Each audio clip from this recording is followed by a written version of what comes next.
Hey class, this is my second time trying to record this. I think the first time was a little lengthy. I think it was like almost 8 minutes. So I'll try to summarize the three points that, or three aspects of counseling and helping relationships that I will try to integrate into my counseling or counselor identity, to my counseling practice.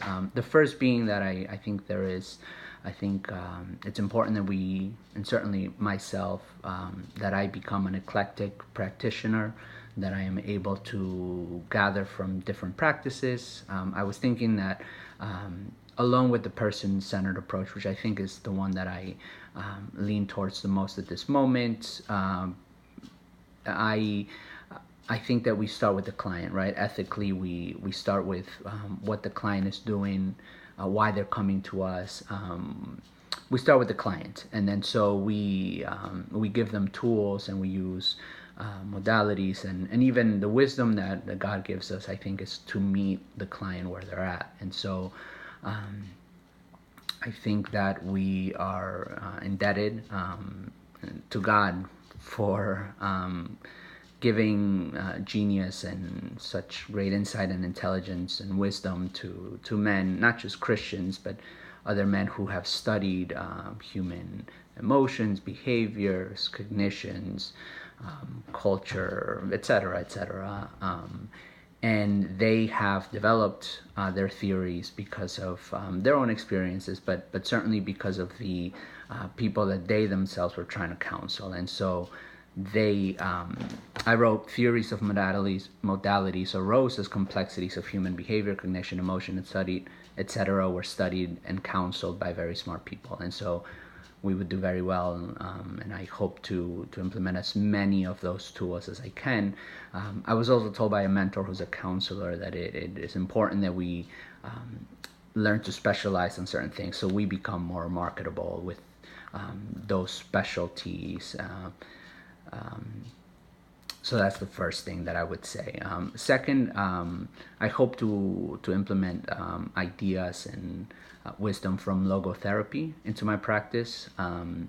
I was impacted by the theology of suffering paper that I had to write, and we've had to write for Dr. Giller's class, and I was grateful to be able to really listen to Frankel's audiobook.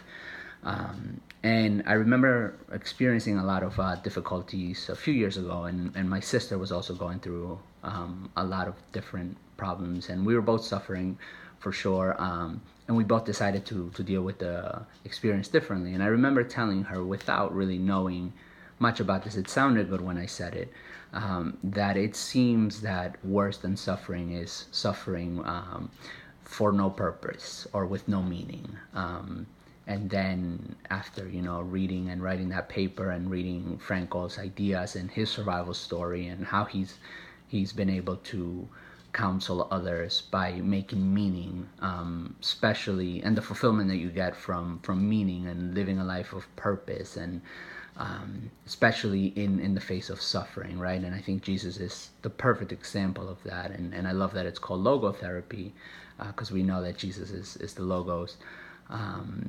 But even he, lived an abundant, certainly meaningful life, meaningful for himself, meaningful for his relationship with the Father, and certainly for us.